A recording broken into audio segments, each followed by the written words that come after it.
Hello student, welcome to definites online classes. हम हमारे पिछली वीडियो में हमारा जो चैप्टर 9 है भारत में वो कंप्लीट कर चुके हैं। उसके जो पांचों श्लोक है वो मैंने आपको करवा दिए हैं। अब हम पढ़ते हैं हमारा अगला चैप्टर 10 सुभाषित रत्नानी। सुभाषित रत्नानी अर्थात सुंदर रत्न। सुभाषित रत्नानी अर्थात सुंदर रत्न। इसके अंदर आपके में 15 श्लोक दिए गए हैं, जिनमें से कुछ श्लोक आज हम पढ़ते हैं। जिनमें से पहला श्लोक दिया गया है आपके में पृथिव्याम त्रीणि रत्नानि जलमन्नम सुभाषितम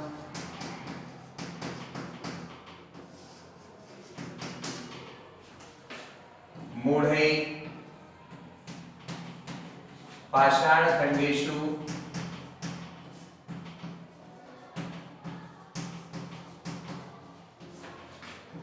रत्न संज्ञा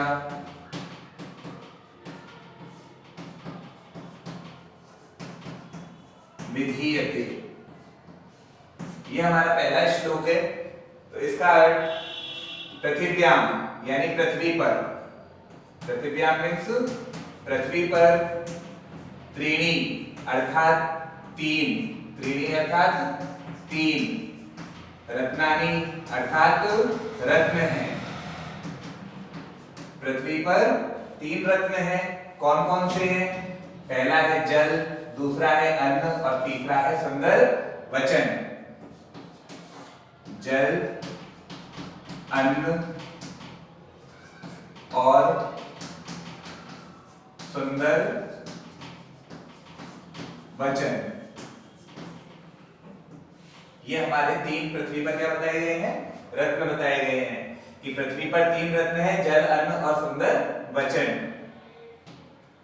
मूढ़ै, मूढ़ै यानी होता है मूर्खों के द्वारा, मूढ़ै यानी मूर्खों के द्वारा। पाषाणखण्डेषु अर्थात पत्थर के टुकड़ों में, पत्थर के टुकड़ों में, रत्न संज्ञा अर्थात रत्न नाम, रत्न नाम, विधीयते अर्थात दिया जाता है।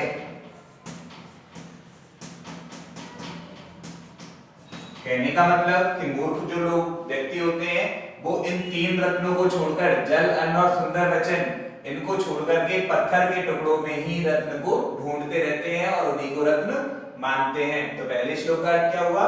पृथ्वी पर तीन रत्न है, जल, अन्न और सुंदर वचन, मूर्खों के द्वारा पत्थर के टुकड़ों में रत्न नाम दिया जाता है।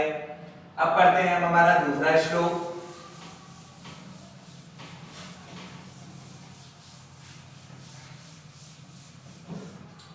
दूसरा श्लोक है आपका प्रिय वाक्य प्रदाने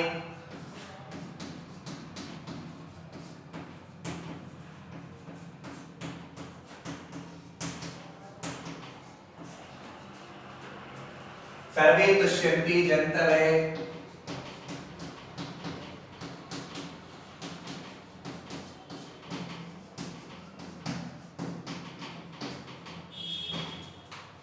तस्मात् ते तस्मात् तदेव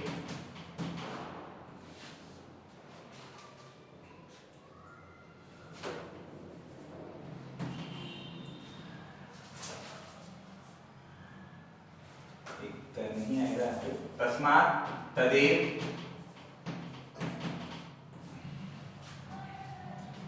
वक्तव्यम बचने का दरिद्रता।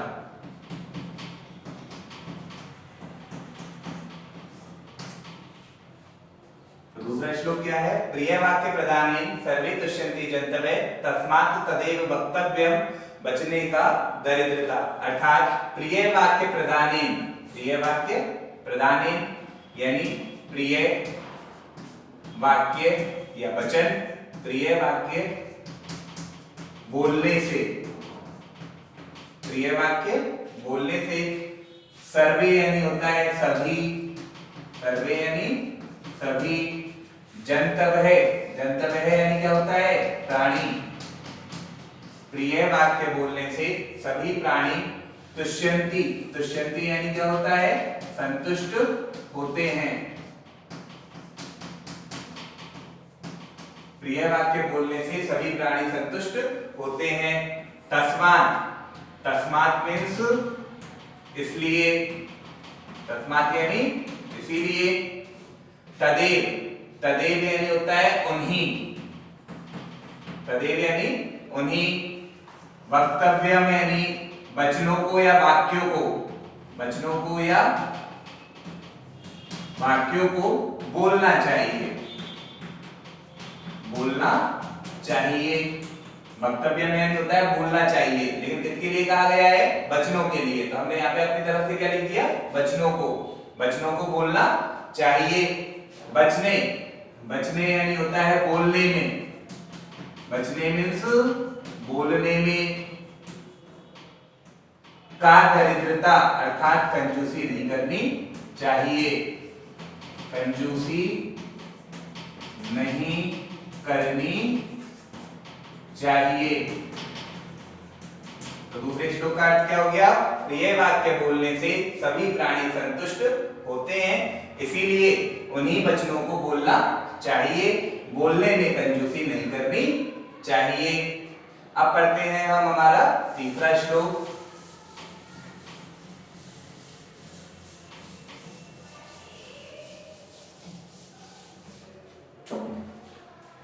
तीसरा श्लोक है हमारा गुणई।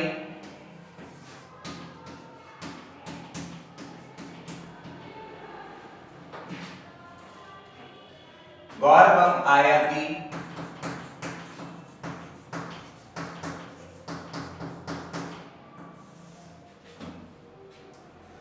न उच्चै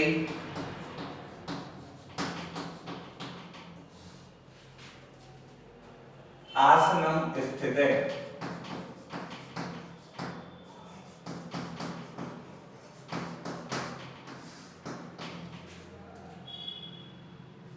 आसनम स्थित है। प्रासाद शिखर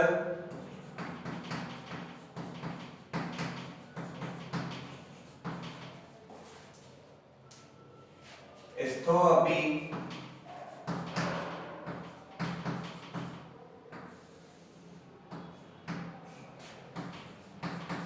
काको ने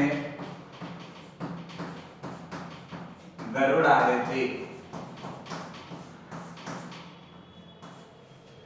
तीसरा श्लोक क्या है, गुणै गौरवम आयाति न उच्चै आसनम स्थित है, प्रासाद शिखर स्थो अपि काको ने गरुड़ायते। यहाँ पर बच्चों ये जो कहा गया है वो किसके लिए कहा गया है, मनुष्य के लिए। कि मनुष्य, गुणै यानी होता है गुणों से, मनुष्य गुणों से, गौरवम आयाति यानी गौरव को प्राप्त करता है। गौरव अर्थात गर्व को, गौरव को प्राप्त करता है। मनुष्य गुणों से गौरव को प्राप्त करता है। नेकी, ने उच्च यानी नेकी ऊंचे, नेकी ऊंचे, आसनम स्थित है यानी आसन पर बैठने से।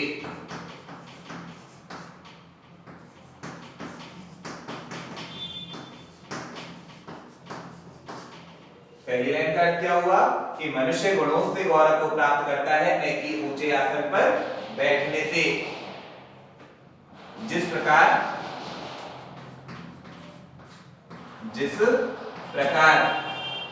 प्रासाद शिखर स्थो अपि अर्थात महल के या भवन के शिखर पर बैठा हुआ, महल के शिखर पर बैठा हुआ या महल की चोटी पर बैठा हुआ। अपि काको यानी कौवा भी, अपि काको अर्थात कौवा भी, न गरुड़ आयते यानी गरुड़ के समान व्यवहार वाला नहीं होता है, गरुड़ के समान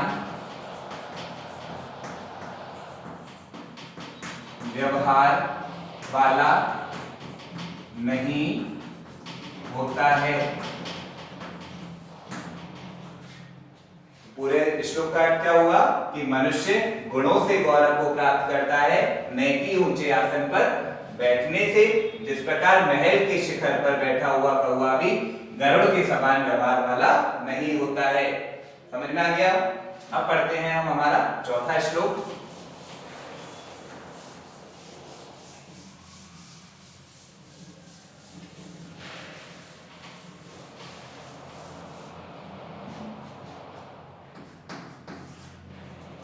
चौथा श्लोक है हमारा पात्र अपात्र विवेको अस्ति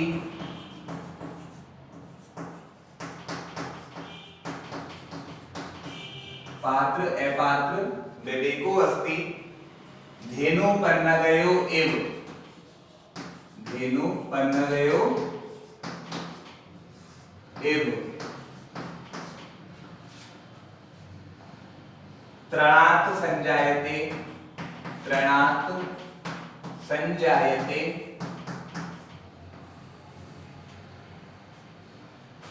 क्षीरम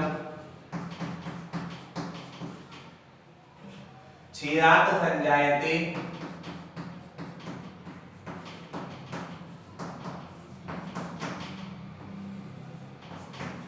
विषम।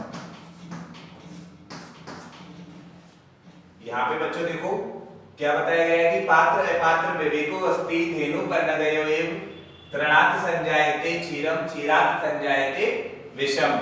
पात्र अपात्र यानी पात्र और अपात्र का, पात्र और अपात्र का विवेक, विवेक यानी होता है भेद, भेद यानी अंतर, दूसरे रूप में कि पात्र और अपात्र का भेद। धेनु पन्नगयो एव धेनु पन्नगयो एव यानी गाय और सर्प के समान।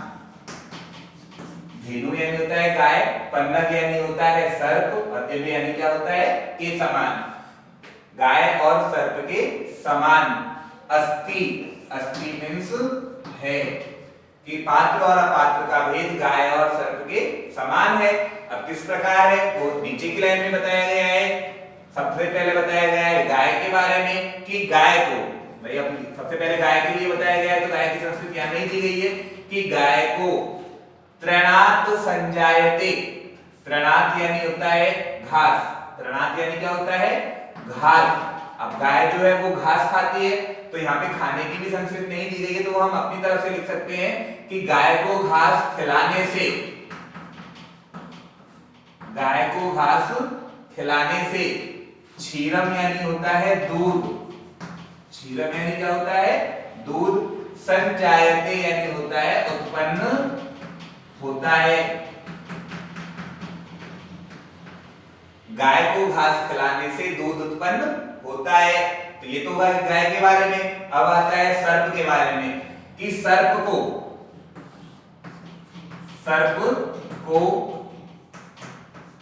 वापस यहाँ पे दिया हुआ है क्षीरात अर्थात दूध पिलाने से, दूध पिलाने से, सर्प को दूध पिलाने से। विषम यानी होता है जहर, विषम यानी जहर, संजायते यानी उत्पन्न होता है।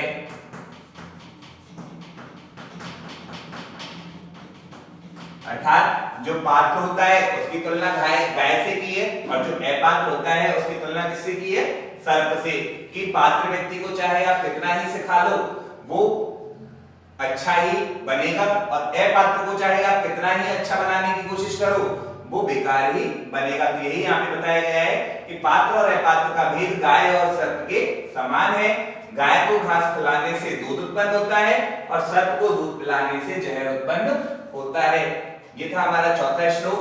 अब पढ़ते हैं पांचवा।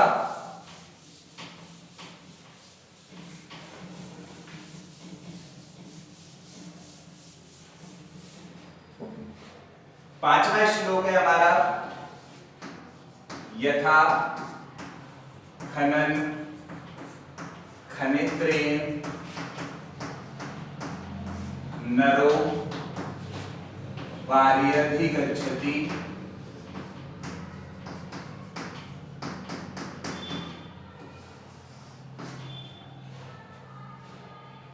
तथा गुरुगतां विद्यां शुश्रूषु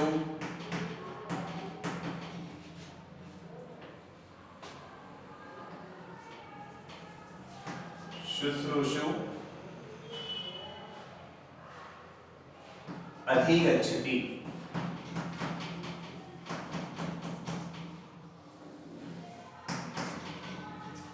यथा खनन खनित्रे, यथा यानी क्या होता है, जिस प्रकार, यथा मीन्स जिस प्रकार,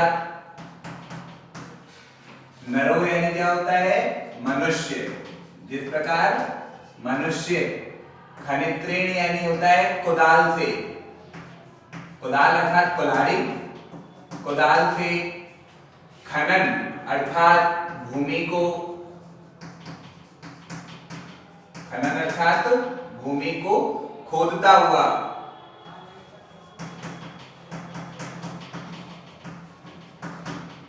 जिस प्रकार मनुष्य कुदाल से भूमि को खोदता हुआ, वारी अधिगच्छति, बच्चों यहाँ पे अर्थ भी दी गई है, वारी प्लस अधिगच्छति, वारी अधिगच्छति अर्थात पानी को प्राप्त कर लेता है, जिस प्रकार मनुष्य कुदाल से भूमि को खोदता हुआ पानी को प्राप्त कर लेता है, तथा यानी होता है उसी प्रकार, तथा मीन्स उसी प्रकार, शुश्रूषु, शुश्रूषु यानी होता है ज्ञान प्राप्त करने की इच्छा रखने वाला व्यक्ति, ज्ञान प्राप्त करने की इच्छा रखने वाला व्यक्ति, दूसरे रूप में आप यहां पर क्या लिख सकते हो, जिज्ञासु व्यक्ति, जिज्ञासु व्यक्ति, यहां पे क्या लिख सकते हो आप, जिज्ञासु व्यक्ति।